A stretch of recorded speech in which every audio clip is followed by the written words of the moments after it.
Hey everybody, welcome back. What's up? Hey, how's it going, everyone?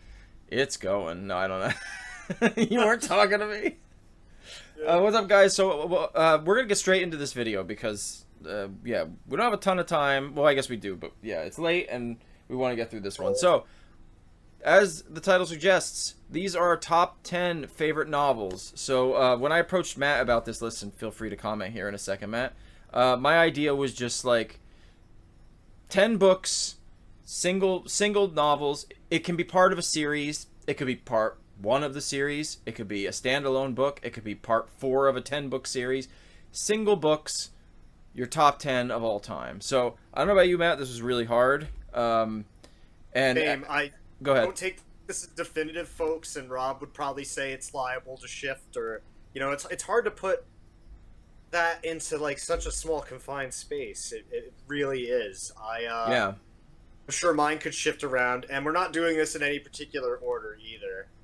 I know No, for me no. personally, these are just books that like left a huge lasting impression. Like some of these books are books that made me feel really emotional, made me feel something. So Yeah. I feel like when a piece of art makes you really feel something, it stays with you, that Yes. yeah, it's meaningful. I could honestly say that about all of these books, and Nice. I also could say, and if I guess it is part of you do feel something, but some of these are on an emotional level, and others are just kind of like mind blowing kind of Yeah, thing, like which is epic. yeah, Epic. mind blowing, or like I got some sci-fi. You know how it goes. But okay, yeah. So that was kind of the parameters. Neither of us are these are going to be ranking order or anything like that. If you put a gun to my head, I probably could rank them, but it's Same. so close, and there was so many that scratched the surface that didn't quite make it, and we're gonna start with those. So, Matt, do you want to just quickly give your honorable mentions? Sure. Okay. I've got three by Terry Brooks, Okay. and it's funny because two of the three are book two in their sequences. I've got the Elfstones of Shannara, his second book he ever wrote, and Mm, that's perhaps one of the best sequels I've ever read. Like every little nitpick I had with the first book was like more than made up for in book two. It was just fantastic, and the best part is you could really read book two alone if you really wanted to. Then there's Druid of Shannara, which is book two, and the sequel tetralogy. No, not tetralogy. Oh, tetralogy is four. I think that is the word for four-book series. Anyway, after his original trilogy, there's a set of four books, and book two of that, The Druid of Shannara, is fantastic. That could also be read as a standalone. The characters go to like this abandoned city, and it's just like really cool because it's like hundreds or thousands of years later, and the setting's really really cool. The characters are cool. Uh, there's actually kind of like a love story, which is like one of like I think the best ones that Terry's kind of wrote, so that was cool. And then Running with the Demon, which is the start of his Word and Void trilogy, that was really great. And it's dark. It's kind of like a horror in a lot of ways, which is neat. So nice, highly recommend that trilogy to you at some point. It's honestly some of his best work. Like nice. that and the sequel series to the first three books are like two of my like four favorite sets of books from him, for sure. And then I have two from the man, the myth, the legend, Ray Bradbury. They were very close, very Yes. close. The Illustrated Man and the Martian Chronicles. I've been really into like shorter fiction the last few years, and they're just great. And the Martian Chronicles is kind of cool because like even though a lot of those stories weren't necessarily written to go together, they kind of do. Like I was reading up on that a little bit, and forget if it was an editor or the publisher that talked to Ray about that. He's like, yeah, sure. It's like we can kind of like make that a frame story, you know. Yeah. They did that, and then there's kind of a frame story in the Illustrated Man where there's stories happening in the present, and each story being told is like a living tattoo on one of the characters' backs, which is such a cool, interesting Yep. premise. Yep. I love that book.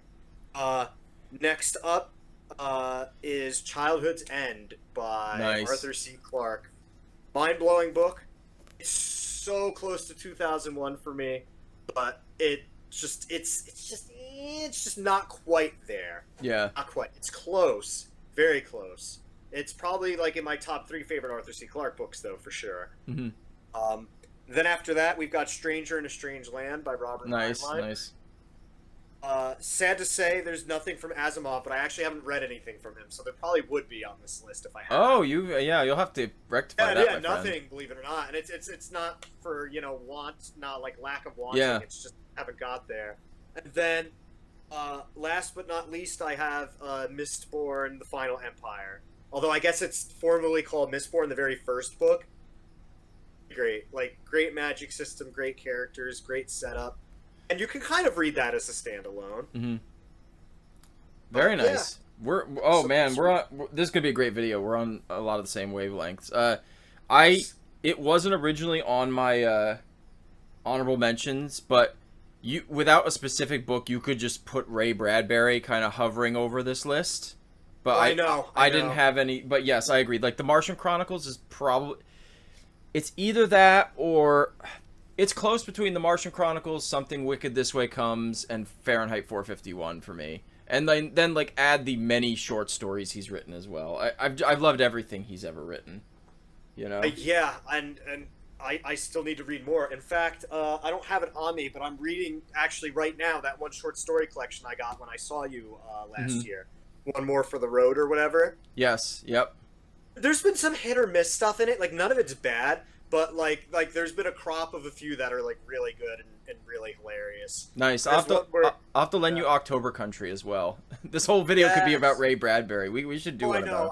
about. There you go. Another video idea. Yeah. We could easily make that an epic like hour and a half long fest. Yeah. But- Go ahead. Sorry.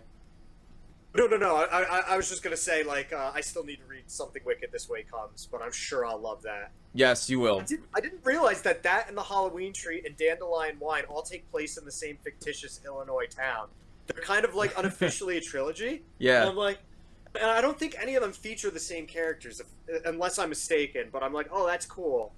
I really need a prose version of the Halloween Tree because I loved that movie. And even though I haven't read Something Wicked yet, I saw the movie and it was fantastic. Yeah. I hope you read. You should read that because the audience doesn't know. I got you a really nice copy of that for your birthday. Plan is this spooky season. I was gonna say read it at spooky. October is literally the best time to read that book. That's when I read it and it was phenomenal. So yeah. Yeah. May I get into my honorable mentions? Please do. I feel Please like do. you mentioned it, so we got a little crossover. Stranger in a Strange Land by Robert Heinlein. Nice. I love this book. I'm glad you also really like Heinlein. I feel like he's a little polarizing these days. This is a super important book. This book's funny. It's smart. Is a little dated in some ways. Of course, it was written in the '60s, but for its time, it was incredibly groundbreaking, and it's very thought provoking with a lot of the ideas in this book. So I love this. I would really love to get a really nice like collector's edition or leather bound of this at some point. If I ever see anything, I will let you know, buddy. And I hope they incorporate this art in some way because I Yes. love this art. But yeah, this is a great book. Amazing. This was just one of those game changer books for me. I've got Hyperion by Dan Simmons, and this could be a placeholder for the whole tetralogy. And obviously, I don't need to say a bunch. We just did a whole video on Hyperion. This is my crappy paperback because Rachel is literally reading it upstairs as we speak, so she's reading it for the first time. Cool. But yeah, this was fantastic. It's been said over and over. This is like sci-fi Canterbury Tales. The characters are so good. The writing's so good. It's so weird. It's such a weird story. Very diverse. Awesome epic sci-fi. That was close to my list. Like if I was to make a top 10 like sci-fi list, that would be up there. Very sure. close. This one, you might be a little surprised by this one. I picked The Hobbit. And now I feel guilty. Yeah, but yeah, no, you're absolutely in the right here. I'll tell you why I picked The Hobbit. And I did not pick Lord of the Rings, which Lord of the Rings is a better story. But as far as like a reading experience as a novel, The Hobbit's my favorite. And it also for me has like I read this when I was a kid. So this was my first, in a way, proper fantasy book I ever read. Not counting like very little kid stuff. Yeah. But like if you don't count stuff like James and the Giant Peach and stuff like that, sure. which that would be kind of up here too. But yeah, The Hobbit, it's a great. It's just so whimsical. It's very much like obviously it's the first step to the wider world of epic fantasy, and it's classic. I love The Hobbit. So it was very, very, very important book. And obviously that could be a placeholder for the Lord of the Rings, right? Children of Time by Adrian Tchaikovsky. This barely missed. Barely missed. Also could sort of be the placeholder for the series, but if we're talking individual books, the first, I think you'll agree with me, this is the best of the whole series, you know. Oh, absolutely. And it's also the only one that can really just be read as a standalone. And I'm not just saying that 'cause it's the first book. It's just like every book really builds upon the prior books. Yes, that's true. Well, maybe with the exception of 4 to an extent, because it's like, you know, it introduces another character. I'm not gonna get into it. Yeah, we'll have to do a whole thing on 4. But yeah, Children of Time, this is probably my favorite, like, it's between this and The Martian / Project Hail Mary as far as probably like my favorite modern science fiction book. They also barely missed the honorable mentions, so I'm like mentioning it now. But yeah, this is just a phenomenal read. Anybody who loves science fiction and wants like a new great sci-fi book, this is as good as it gets, in my opinion. I would say anybody who likes any kind of anthropology would love that too. Yeah. And lastly, it might surprise you that none of these are going to be on the top 10, but it was very close. I picked book 3 of The Dark Tower. Again, this is sort of a placeholder of the series. This is the best book in the series, in my opinion. You're reading The Dark Tower, obviously. I'm almost 200 pages into book 4 right now. And you're enjoying it? Oh, yes. Yeah. So you read Without this. spoilers, I'm actually really glad I read The Stand while I was reading that. And especially for book 4, I was like, whoa. Yep. Yeah, so this is great. Like, Dark Tower might be my favorite. If we were talking favorite series, this would totally make it, you know? But as far as, I feel like the Dark Tower works better as a whole versus individual books, if that makes sense. I would definitely agree with that so far. With the exception of that really felt like a really great, just like individual novel. This is the peak of that series, in my opinion. And not that it dips like very far to me after this. It's just this really is the height, in my opinion. So really great stuff. We're even saying too, it felt like the first 2 books were pretty much set up, and like we finally get more story, more things that are happening that advance the plot in this one. And I love how much he mashes into this book, like stylistically. Like he bridges everything from sci-fi to horror to fantasy to dystopian to western. Like it's all in here, and it's amazing. It's great. So that's my those are my honorable mentions. Would you like to give us your number 10, Matt? We're just moving along in this video. Moving. Sorry, people, if I'm looking down at my phone, it's because I was lazy and didn't print up like anything to like leave towards the screen. We're gonna start with books I don't have to physically show. Matt, you're just a little choo-choo train, you know. Yeah. Oh God, I could go on and on about like quotes from Blaine the Mono. Yeah. Blaine the Pain. Okay, so we're gonna start with Shadow Rising, which is book 4 of the Wheel of Time. Great book. There's a flashback sequence that might be one of, like, if not my favorite flashback sequence in, like, any media. I don't want to spoil it. You know exactly what I'm talking about. Oh, I know. Yeah, I know what you're talking about. Yeah. That was, like I liked this series, but, like, when that happened, I was, like, a little teenage brain just exploded. I was like, oh, this is cool. And, like, Robert Jordan is, like, a master storyteller. Like, he could write a whole series of short stories as a whole novel with just what happens in those flashbacks. Yeah. Yep. And I mean, and the plot that's happening in real time in the book is fantastic too. One of my favorite characters, as like one of my favorite moments in like the whole series. It's just really good stuff. Oh, I really feel like book 4 just opens up that world, you know? Like the first 3 Wheel of Time books could have been a little trilogy. To be honest, like that could have been a trilogy and it could have been done. But the 4th book just the floodgates open, you know? Yeah. Amazing book. Did you have more on that, or do you want me to? Should I go? Yeah, we'll keep it short and sweet. Okay. My number 10. I'm gonna do my number 10. It's the only book I don't have physically here, so just so I don't forget. And it's and I'll put this up just as a placeholder. It's The Stand by Stephen King. you know. Nice. So I had to put. That's why Dark Tower didn't make it, because if we're talking about individual books, I only wanted to pick one Stephen King book, even though I probably could have put like a couple of them in, to be honest. But you just read The Stand. It's his magnum opus. It also ticks the boxes for me. Good. And I didn't really say this. This is how I approached my list. I felt like I wanted my top 10 to encompass like a lot of my favorite things, like my favorite genres and favorite types of stories that I like to read. And if you look at the banner of this channel, we talk about horror, sci-fi, and fantasy. The Stand is kind of all three. Absolutely. And also it very much mixes like real world type of storytelling, and you got the whole post-apocalyptic thing, which I'm a sucker for post-apocalyptic stories, for dystopian stories. So it's got everything. It's got such a great atmosphere, and it almost feels like, I don't know if you would agree with me, and I know I said this to you, I think, before you read the book. It feels like 3 books in one. It feels like that's you true. have. Well, it's even divided like that too. Yeah. You've got Before the Plague. Yep. Like kind of like during well, it's like before and during, and then the middle section is like the two forces like consolidating, and then the final book is like the final confrontation. Exactly. The actual stand part. Yeah. Yeah, it's an awesome book. It's epic, and it's Stephen King's best, so it had to make mine. Yep. And I'm just going to echo that. We'll say that's my number 9, because I nice. also don't have my copies packed up. Oh. No, yeah, it was phenomenal. After immediately reading it, I'm like, oh, this is easily top 10, top 15 read. Yeah, and the more I think about it, I'm like, it's probably in the top 10. Like, it made me emotional. Like It made me sad. It made me happy. It made me angry. Yep.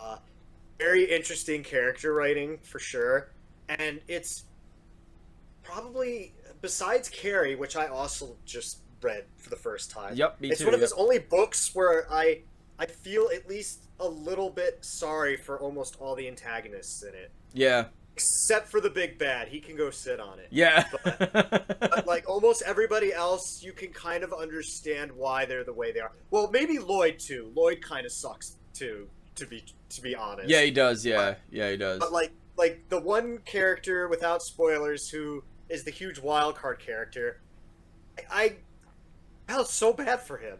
Yeah, I really did. Trashy, you mean? Yeah. Yeah, yep, trash can man. Yeah, he's a very sympathetic character. Yeah. Yeah, he had a rough time of it. I very much enjoyed your play-by-play while you were reading it. I'm like, oh, I feel like I'm reading the book again. You know, Matt was texting me. It was so I took extensive notes. You should see how dude, I practically wrote an essay for my synopsis as the story as I was reading it. That's awesome. Cool. Where do I want to go next? Holy Christ. So we did that. Let's go with a sci-fi, as my uncle would say. Sure, let's go with this one. I'm gonna go John Wyndham, The Chrysalids. Yes. And again, I keep saying placeholder because there's so many books, blah blah blah. No, if I have to pick my favorite John Wyndham book, it's The Chrysalids. It's the first one of his I read, and I really do feel like it's his best one. It's also post-apocalyptic kind of. Yep, it ticks that box for you. Again, that kind of theme here. I've heard John Wyndham described his books as cozy catastrophes. It's such a good term, because awesome. it is a very cozy. It's like that cozy English sort of aesthetic, but then it's obviously like they're living, without spoiling too much. It's basically a post-apocalyptic story, and it's kind of like long after that has happened, what has happened to humanity, in a sense, right? And then you have this kid, or this group of kids. There's this whole thing about mutants, and the mutants are kind of demonized by the very religious sort of sect, civilization, whatever you want to call it. And then these kids are mutants in an unexpected way, and where this goes is just really phenomenal. And I just love John Wyndham's writing style, and I everything he's ever written has been a knockout as far as I'm concerned. He might be my favorite of the classic sci-fi writers. He's just Oh, that's wonderful. awesome. So yeah, Fully The respect Chrysalid, John Wyndham, and read anything else by him. Yeah, that was a hard one to exclude too. But I'm like, we would have been talking forever. So Yeah. We could do a whole John Wyndham episode. Like I'm ready. yeah, absolutely. That short story collection I read from him was phenomenal, by the way. Yeah. Like, I think the lowest thing I gave a story in there was like 4 stars. And, Yeah. like, most of them were 4.5, if not 5. He's just so quality. I read one of his a few months ago, and it was one he wrote before he got kind of bigger. He was writing under a pen name, and it was written in the Nice. 30s, and it was so good. It was so smart. It was a little dated maybe, but I felt like it was very forward thinking for its time. It was fabulous. Wow, it's almost going to be 100 years old. That's mind-boggling. Insane. Yep. Okay, What- next, I'm surprised I don't own a copy of this. I don't even think I have a paperback of it. And this is your number 8, right? Yes, Okay. I believe so. Okay. You know what? I'm going to start checking them off. So, Yeah. we remember. 2001: A Space Odyssey. Awesome. I really, like Rob said, for A Stranger in a Strange Land, I would love like a super deluxe edition. I know there's been some like small and fine presses that have done versions of them, but like even their like lowest tier of that's been like kind of priced me out a little bit. I mean, that story absolutely deserves it. I Yes. would even want a super nice edition of Childhood's End for sure. Oh yeah.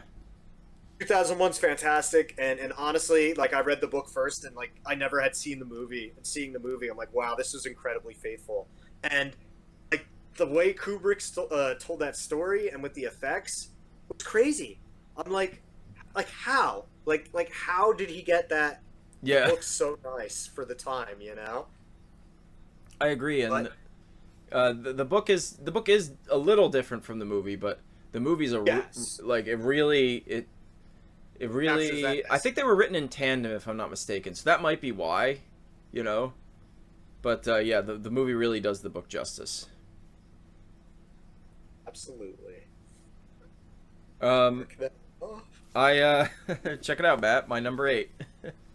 Now No way. I couldn't decide between these two. I know. That's why I It's- have both of them. And honestly, I feel like what's that book? Oh my City God. and the Stars. The City and the Stars. City in the Stars is right here too. Like that could also like City in the Stars blew my mind. These two and City in the Stars blew my mind. Since you already talked about 2001, I think 2001 might be my favorite by a hair.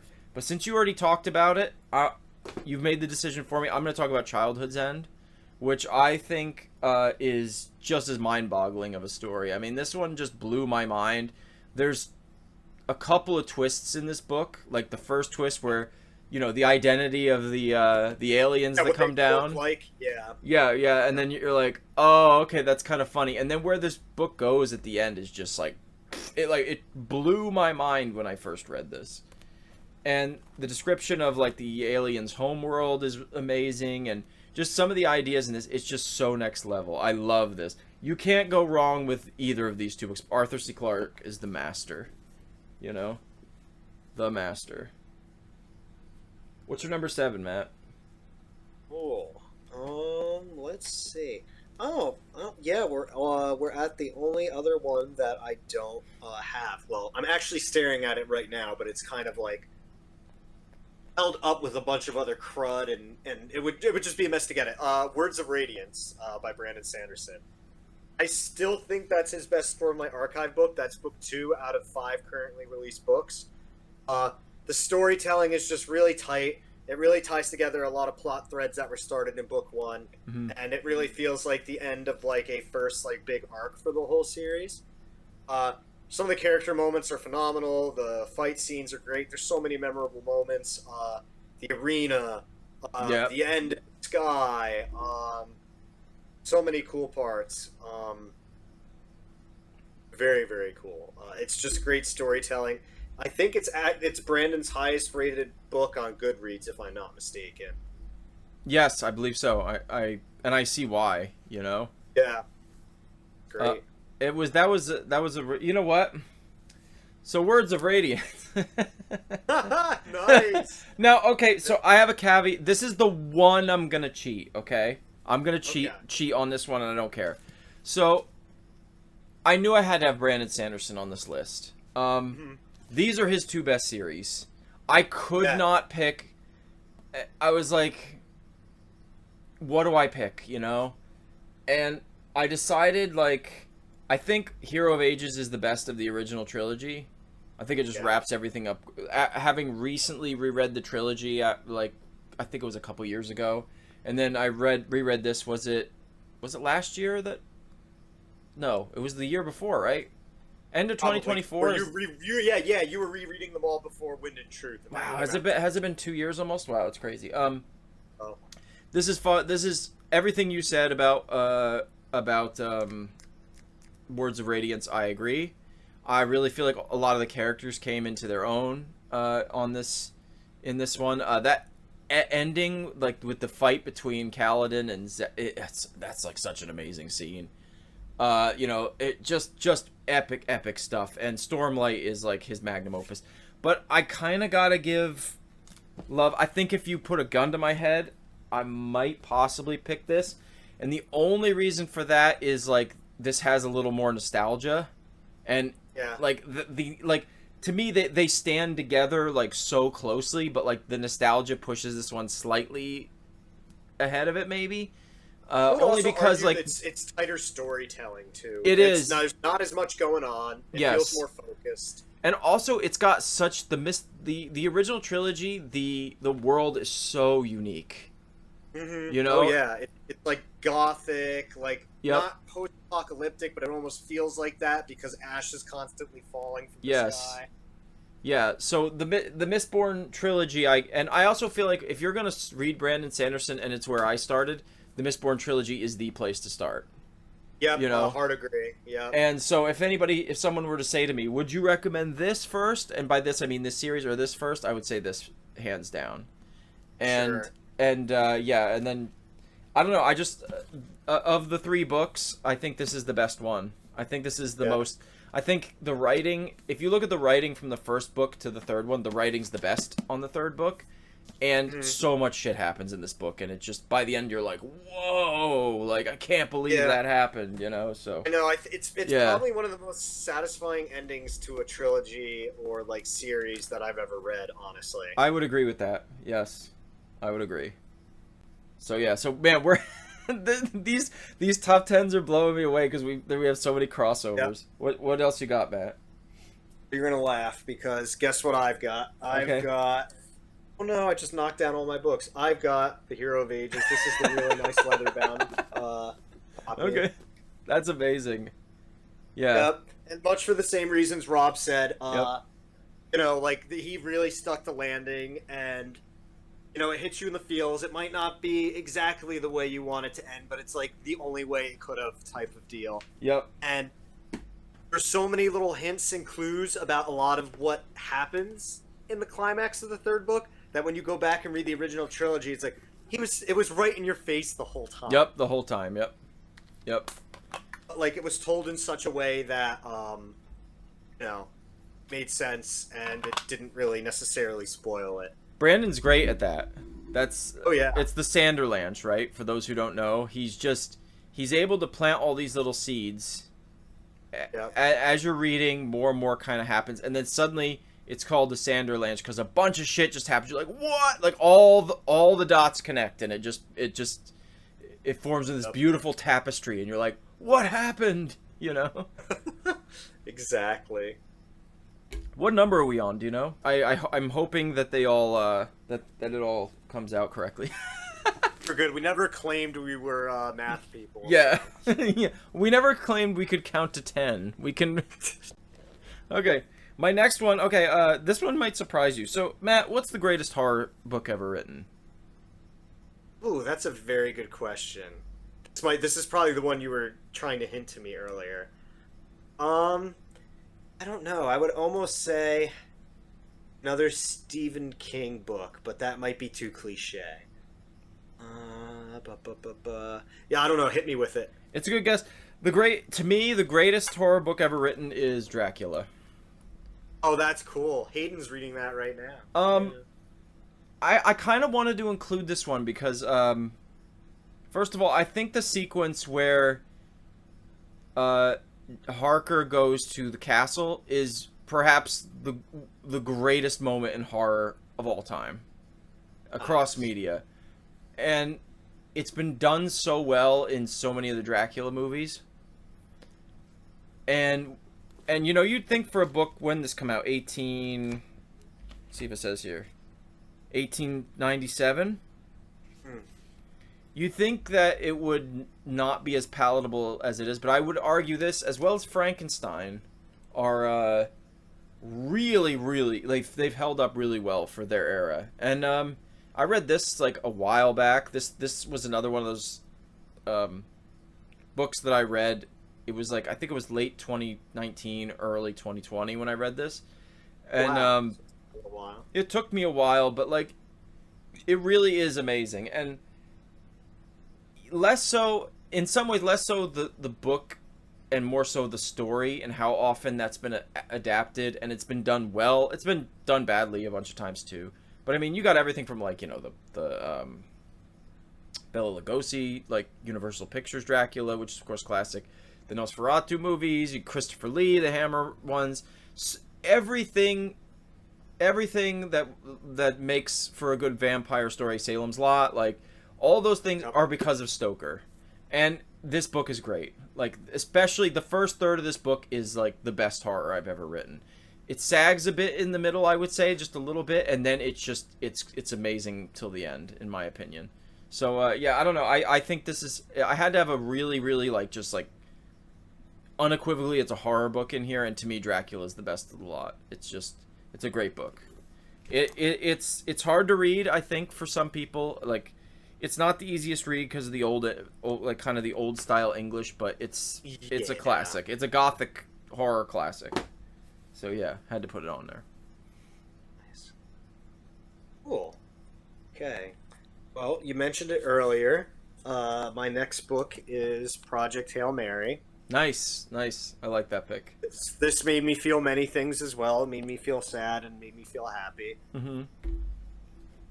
Like, one of the only sci-fi books that like got me emotional. So there's that. Uh, yeah, no, the storytelling was great. Unlikely comrades. Yep. Really cool sci-fi premise. It feels really Star Trek with the problem solving that's done. Yes, it does. Yeah, I think it's better than The Martian too, and The Martian was phenomenal.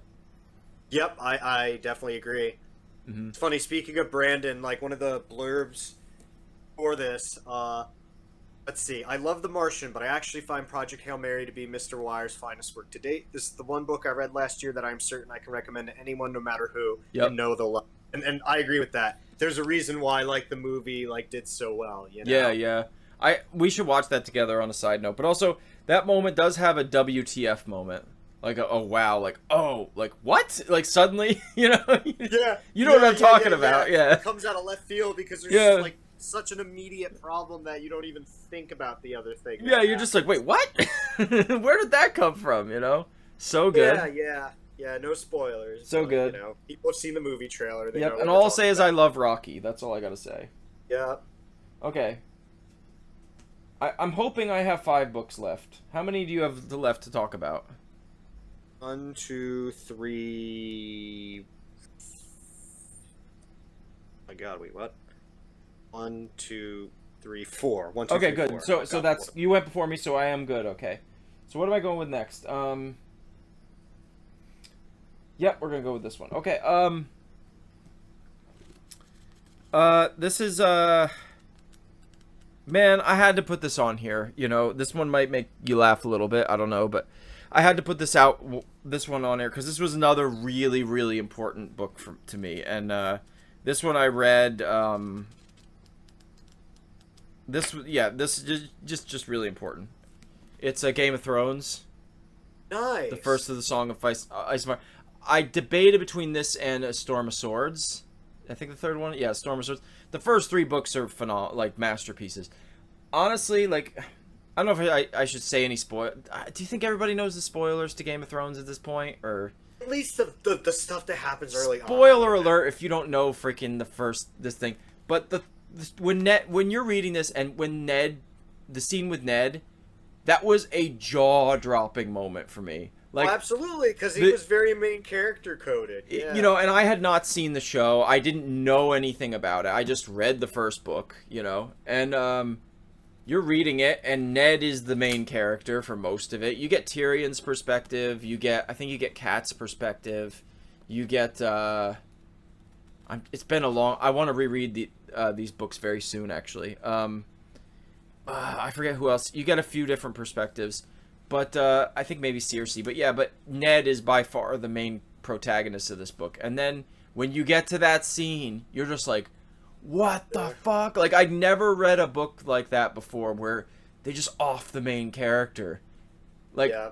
it was unbelievable. And, like, as shocking as, like, the Red Wedding is, for example, in book 3, nothing will beat that for me with this.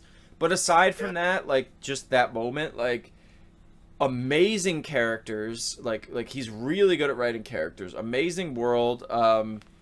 You know, he tries to bring this realistic element to fantasy, which I think is really important. And George is just a great writer, and this is his best, I think, of those. This and the third book, it was really hard between, and the second's like right there too. But I'd say between this and A Storm of Swords is like peak Game of Thrones. And then I don't know what happened. I think he got scared or something, or I have no idea. But yeah, amazing book. Cool. Yeah. All right. We're going with the apocalyptic themes here. Next book is Armageddon's Children by Terry Brooks. Nice. If I really had to pick like a favorite book, this series of books is probably my favorite. But like, since this established that world and setup, this would probably be my favorite. Mm-hmm. And there's a lot of really cool things in there that I really don't want to spoil for anyone who's unfamiliar with Terry, because it's really cool. Like, if you ever read the Word and Void trilogy, this kind of follows after that. I think this is going to blow your mind. Oh, so nice. Okay. Spoil anything for you. I got to read more of that series. I really should. I should take it like a section at a time, you know? Absolutely. And it's all good, but like, yeah, like definitely like the original trilogy's great. The follow-up 4 books are awesome. Then the Word and Void trilogy, and then the trilogy this is a part of, are probably the peak of the whole like universe, if you will. But the first King of Shannara is pretty great too, because that's like a direct prequel to the very first book. Literally goes about the forging of the sword and all that stuff. You actually get to see Al-Anon as like a kid. He's like in the last third of the book. That'd be interesting to see. Yeah, because he's obviously that sort of like Gandalf-y figure, so to see. And you never get to, like in Lord of the Rings, you never get to see Gandalf as a young man, you know, as far as I know. So it'd be interesting to see him, you know, kind of like he's sort of the wizened, you know, guy who knows everything, and to see him kind of like a novice would be interesting. Yeah, his father is like kind of the main mage of that book. Yeah. So. Cool. I was wondering if Terry would make it into the top 10, because I know you went through like pretty much all of his stuff, right? Yeah, and pretty much like one calendar year, which is nuts. I have to read his Landover books, but yeah, I pretty much read everything Shannara in one go. Nice. And there's actually more to read, because he started another trilogy. I have yet to read Gallifile, and then a sequel to that's coming out, which I think is going to cover the origins of the Warlock Lord, because it's called Brona, and that's his name. Yep. So that's going to be very cool. Cool. But yeah, I'll stop blabbing and let Rob get to his next No, book. you're good. Yeah, but like very good post-apocalyptic stuff. You've got the magic, you've got some sci-fi, and this is also very horror coded, just like his Word and Void trilogy for sure. Nice. There's some really dark writing and set pieces in this. Cool. I will eventually get to it. You know, I definitely want to read more of that series for sure. Also, his book. What's the name of that book? Sci-fi. Yeah. Street Freaks. Street Freaks. That was a great book. I like that book a lot. Yeah, no, I really enjoyed it. It felt like the Fast and Furious mixed with something like Blade Runner or something. Yeah, it was cool. It was a fun little like Fun little book. I really enjoyed it. For me, this will be my 4, I guess. My favorite. This is my favorite author probably, and I had to pick one of his books. I feel like there was a really obvious pick for this guy, but I decided, nah, I'm gonna go with this one because I think this one might be my favorite, and it's Sphere by Michael Crichton. Nice. I knew Crichton had to be up here. Now for me it was like, I almost, like, I'm even wearing the shirt. I almost picked Jurassic Park. Yeah, I wasn't sure. The thing with Jurassic Park is it probably is his best book, but like the movie is so embedded into my brain. And so, like, you know what I mean? That it was like, I read the book, and the book is different than the movie, you know, and everything. And I think maybe Jurassic Park is his best book. But I read this, I went into this knowing nothing. Yeah, same. And then if you've read Sphere, it's another mind-blowing sci-fi story. And I feel like this is like, Michael Crichton, he's definitely, if I were to give him one genre, maybe thriller would be the genre. Yes. Absolutely, yeah, I agree. But what's cool, he's like Stephen King in that he will go across all sorts of genres, and he's not afraid to like mix stuff like sci-fi and historical fiction, or like fantasy and whatever, you know. And this is just, I feel like this is just him going just straight up like, I'm going all sci-fi, you know. Yeah, this kind of reads like a classic golden era sci-fi, because normally his sci-fi is grounded. Not that it's super like fantastical in this. It's but pretty grounded for the most part, except for the Sphere, obviously. Like, there's some weird stuff in there. But yeah, this is just a page turner, and it's one of those books where you're reading, you're like, what the fuck is going on? What is going on? You know, and you just need to know, and you keep reading. And the main character's great. I really like the character. Very different kind of protagonist, which I appreciated. Yeah. Well, he's often criticized for having kind of flat characters. I really feel like the main character in this book is really good. Like, I really like him, and this one really gets psychological and philosophical. It's just a fabulous read, and like I said, it's just a total page turner. But yeah, Sphere, like, such an amazing book. I absolutely love it. Yeah, that's probably top 5 Crichton book, which I can definitely say because I've read at least 10, I think. Yeah, if you want like a page turner, like if you want mind-blowing sci-fi that's kind of accessible but like a page turner, Sphere is like a great place. Like if somebody were to say to me like, I want to get into science fiction, what's a book I should read? That I would probably just go read Sphere, you know. It's so good. Yeah. Oh, it is. It's phenomenal. Now I want to reread Eaters of the Dead and Pirate Latitudes. Those are like 2 of my favorites from him. I don't know if I've told you yet, but after I'm done reading the book I'm reading, which I'm almost done, I'm gonna reread Micro. Nice. I'm really excited. That's yeah. my top 5 too. I haven't read that since I originally read it, like probably 5 or 6 years ago, whatever it was now. So, yeah. Yeah, it's basically like Honey, I Shrunk the Kids, but rated R. Yeah. That's the book, basically. And I hope they come out with that movie. I would love to see that. Oh, yeah, because wasn't Spielberg in talks to do that, too? I think so, yeah. Amblin Entertainment, yeah. So hopefully they get to it. What's your number 3, Matt? Number 3 is Horns by Joe Hill. Nice pick. Nice pick. This was, I'm pretty sure, we read this, oh god, last year, right? I'm pretty sure. It feels like it was like 2 months ago, but it was probably like 8. You know? Yeah, but this was fantastic. I'm pretty sure this was my favorite read of last year. So, of course, as I can tell you right now, unless something really like pops up, The Stand is probably going to be my favorite read of this year. Yeah. So it's just like, that just feels like it automatically earns a top dog spot. Yeah. But this is great. I don't even know what genre to call this. It's got horror, it's got comedy, it's got drama, it's got thriller aspects, you know?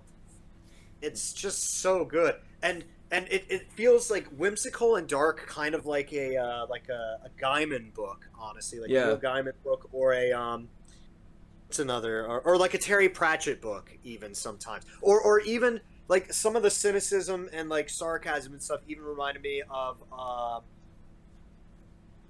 why am I blanking on his name? Douglas Adams, the guy who did Hitchhiker's Guide. So it's just like there's so many cool little facets to this book. And that's another movie we need to see. We need to watch Horns for Yes, sure. I would love to see that. That one was sort of hovering there too. If we do it, well, we'll talk about maybe we've talked about doing like a top 10 horror books as well. It would Yeah, spoiler alert, that would make it for me for sure, because yeah, it's a very unique book, and he's got his own voice.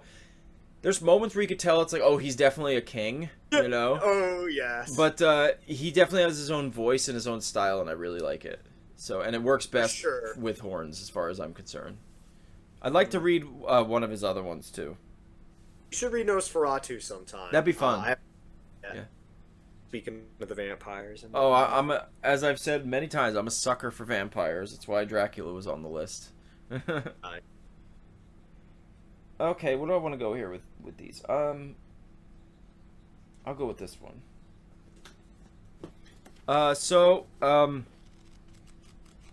One of my very, very favorite genres is dystopias, future dystopias, which is sort of, it's like basically another sort of subgenre of sci-fi. Whatever you genre heads, genres are all kind of silly, really, but we try to categorize these books in some way, right?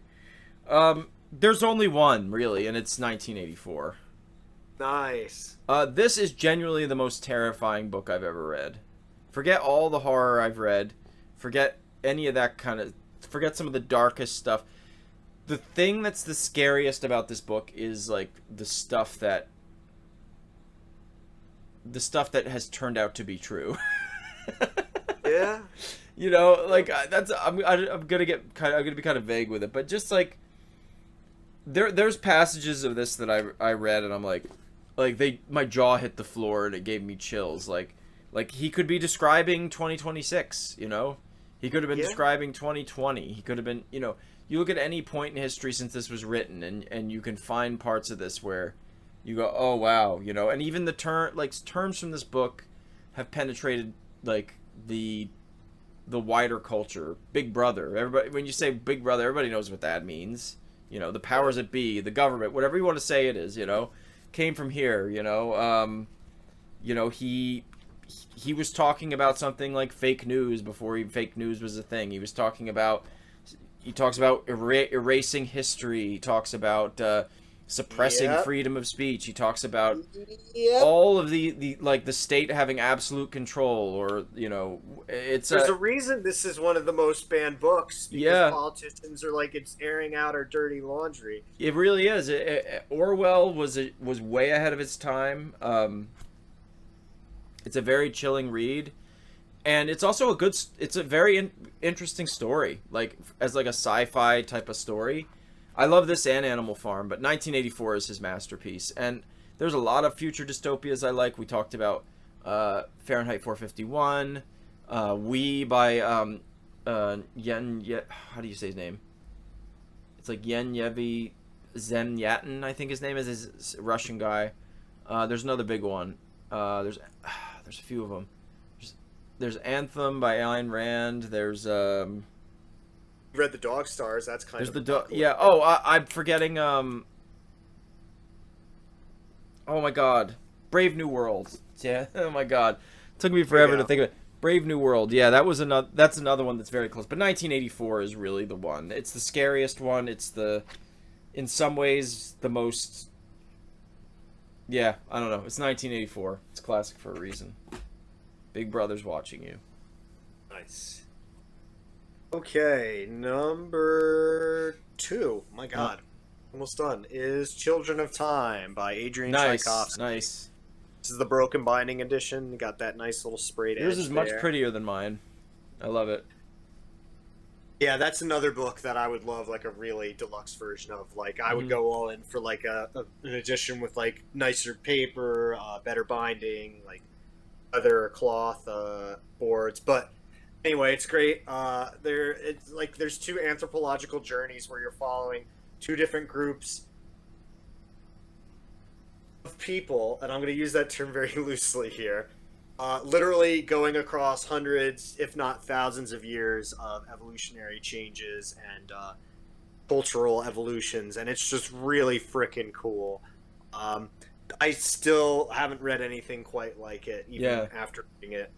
And yeah, highly, highly recommended. I think There's a little bit of everything in that. That's really the only book of this series too, where there's kind of like a love story going on Yep. too. Yep. There's a whole lot that goes on in that book. I'll look forward to rereading that at some point. You know. And some of the characters are really interesting in that book too. Sometimes I don't feel like Tchaikovsky's strength is characters. Sometimes It definitely is in Shadows of the App, but I agree. Yeah. Like the sci-fi stuff I've read, Yeah. it's definitely more the story. Yep, agreed. Yeah, but there's some such interesting ideas and concepts in it, and yeah, if you're into, how do I want to put it without really giving it away? Like, yeah, it's gonna change your mind about a certain thing. I don't know. Yeah, exactly. Yeah. Cool. Okay, my number 2 is another mind-blowing sci-fi book for me, and that's Ender's Game. Ah, cool. And this had one of the most what the fuck twists ever. Yes, it did. It's probably one of the darkest twists I've And ever read. what's funny about this twist is like it almost makes you slap yourself in the face, like, how did I not see that? You know? Yep. How did I not see that coming? Because you just like, of course, that's exactly what happened, you know? And then obviously he went into far different things with the sequel books, which are also really good. But this is like, you know, I never thought like I was a big fan of like military sci-fi, but like this is probably my favorite science fiction book. And by military sci-fi, it's like they go through the battle, and Ender goes through the battle school. Well, actually, let me back up. He's chosen by the government to fight. This man is called the Buggers. He's chosen to join this battle school, and he trains with a bunch of other kids to basically become soldiers to fight these aliens. There's a massive twist towards the end of the book, and you're just it like my jaw hit the floor when I read it. But it's just really well written. The character Ender is very sympathetic and very likable. So is some of the other characters, like his sister Valentine and a couple other characters. But yeah, really, really great stuff. Again, another page turner and just a fun read. I love Ender's Game. Probably my favorite sci-fi book. Nice. One more. What do you got, Matt? Uno mas. We've got this. We've got Calculating God. I was wondering if that was going to make it. Yeah.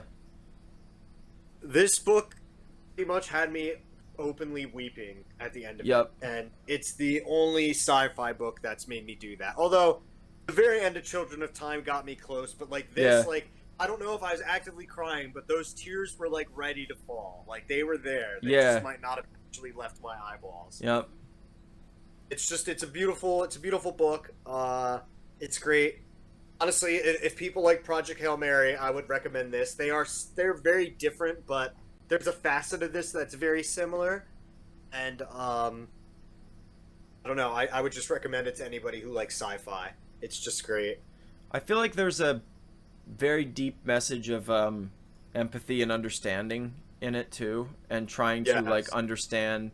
Like, it seems like there's a big, like, the two characters basically, there's a big sort of philosophical debate about religion, and it seems like it's very kind, you know, and very like respectful, you know, and then the heart of the story ends up not being about that, but about the characters, right? So, okay, should I do my last one? Sure. I feel like you're gonna not be surprised by this one. And we're right back where we started at the beginning of this top 10, and I chose Eye of the World. Nice. When I really thought about it, and like, it's kind of like what I was saying about,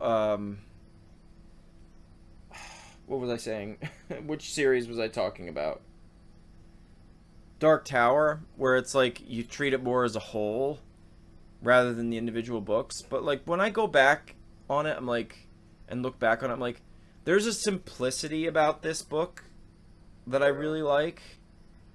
I know in some ways it's very Tolkien derivative, but to be honest, it was my exposure to that, my first exposure to that as far as like reading a book. Obviously I'd seen Lord of the Rings and stuff, right? But uh, but to me, it was like, I don't know. This got me back into reading. This was your recommendation too, which I should say to everybody. Like, the reason I'm such a massive reader now is because you recommended me this book. So that's I dove into the series after this because I couldn't put this book down. It's got that classic. It's classics, fantasy. It is all those classic fantasy tropes, but it's also its own thing, you know? And it's not that at the same time. Does that make sense? It's almost like the transition from Tolkien to the modern era, you know? That's what this is, you know? And I think it does everything perfectly. The characters in this whole series, not just this book, are some of the most well-written characters ever in any book I've ever read. And there's such a huge cast of characters. And Robert Jordan is just so unique as a writer. He's so he's so descriptive. He fleshed his world out probably more than any other author of any, except for maybe Tolkien. Like, he fleshed his world out more than just about every other author. And I think, like, to be honest, he took what Tolkien did and did it better, you know. And I really feel like what fantasy is now owes a lot to him, because I really feel like, especially like someone like Brandon Sanderson. I mean, the mark that you see the Jordan in so much of how he writes. Yeah, you could tell Jordan was his number one, you know, and but I also think Robert Jordan. I think Robert Jordan was the best one. I think he wrote. I don't know. The world he created was so fleshed out, so well thought out. The magic system was so well done. The lore, everything from the Age of Legends. There's all this lore in the background. He had notes about characters that were like minor characters that we like he would flesh out like every person at this inn that they go into, you know, in book like 3, and it's like he's got a backstory for all of them. Like, it was insane. It's a shame we lost him when we did, because he had plans for like other series in the world, you know. I'm pretty sure he was going to write a series during the time of Arthur Hawkwing, and there was talks of even some sequel stuff to the main series as well. And I think his vision and what he did and how incredibly like detailed his world was and fleshed out. It I don't think you can really compare it to just about anybody, you know. Like it's like it consistently amazes me, and I don't think his books are dated at all. I think he knew how to write really good characters, and I feel like none of his characters are one-dimensional, down to like this minor character that you met once, you know. So it's just a great series, and when I look back on the whole series, I could have picked book 4 too. It probably is the best one, but for me it all started here, and I think I'll always love this one the most. Nice. And it kind of has the most classic fantasy arc to it, doesn't it? You know? Yeah, absolutely. Hero leaves small town, you know, goes out in the big wide world, discovers he's the chosen one, you know, becomes the, you know, fights this battle. Like, it's very, very classic fantasy, but it's so uniquely Robert Jordan. So anyway, that's mine. And that would probably be my number one if I were to really, like, if I had to bog down and say, okay, I have to put these in order now. I know for sure. I think that would be my number one. Oh, wow, cool. And it's funny. It's interesting that you pointed out that, you know, like, I recommended that to you. You and my friend Michael were the ones who really recommended Brandon Sanderson, because, believe it or not, my first books I read from him were the Wheel of Time books, and then I read Mistborn, and like, now I'm like a fiend for like Brandon's books. So it's great stuff. It's cyclical, everybody, because you know that's how life works. Basically, Matt recommended me Eye of the World. It got me into Wheel of Time. I found out Brandon Sanderson was finishing Wheel of Time, so I checked out the Mistborn series. I said, and then like Matt said, I said, hey Matt, you got to check out the Mistborn series. Then he got into Brandon Sanderson. So It's all a wheel. The wheel weaves as the wheel wills. That's all I gotta say. Yep, exactly. You know? I was literally gonna say that. Yep. Sorry I stole it from you. No, that's great. That's Yep. good. So there you go. That's our top 5 novels, everybody. I hope, you know, if there's any of these you didn't check out, maybe we encourage you to check out, like, oh, I've never heard of Calculating God or something else on here, or Sphere or something, you know. So check out any of these books. These are all great books, and there's countless others I didn't mention, you know. I'm sure you feel the same way. Yeah, yeah. You know, and countless authors. Like like you said, I didn't even have an Asimov in mind, but I love Isaac Asimov. Oh, true, you know, yeah. you know, there's fantasy authors we didn't touch. You know, like Neil Gaiman. You know, he didn't enter either of ours, but he's a really important guy. And who else have we not talked about? I guess I mentioned The Hobbit, so Tolkien got snuck in there, but yeah, not in our top 10s. But anyway, that's our top 10 novels. What are yours, guys? Put them down below. Thanks for watching, and Matt, take us out. All right. Cool. Let's see. You already said. I love putting you on the spot. As the wheel wills. Yeah. Oh God. Oh man, now I can't remember the quote. There's some quote that Wayne says from Mistborn era too, where it's like two shakes is playing with it or something. It's like a derivative of that. I'm so glad I didn't drink that, because I was gonna spit it out. Amazing. Yeah, it's great. More than 3 shakes, you're playing with it. Is that what it is? Something like it. Yeah. Okay. Which is funny because I don't want to spoil the context of it, but like then the other great quote, like that's the real like meaningful quote, is you're meant to be helping people. Right. Pretty sure that's on the one statue at the end. Both of those quotes are, so it's like oh yeah, really, that's right. I remember that. The character. Yeah, that's now right. I gotta I remember look up that quote. Oh, another great series, the second era of Mistborn. So check that out too. Great. All right, I'm actually gonna look up the quote. Okay, now. please do, and then we'll end it. Oh, yep. Okay, here we go. Verbatim. Ain't no fella who regretted giving it one extra shake, but you can bet every guy has regretted giving it one too few. Oh, that's so good. Yeah. And very true. All right, guys, thanks for watching, and we'll see you next time. I don't know what we're going to chat about, but probably not that. Not giving it an extra shake, but... I don't know. We got to do our horror book one or something. We'll see. We'll see where we go. Yeah. That would be fun. Yeah. Anyway, thank you guys for checking this out. We'll see you next time. Peace. Yeah, bye.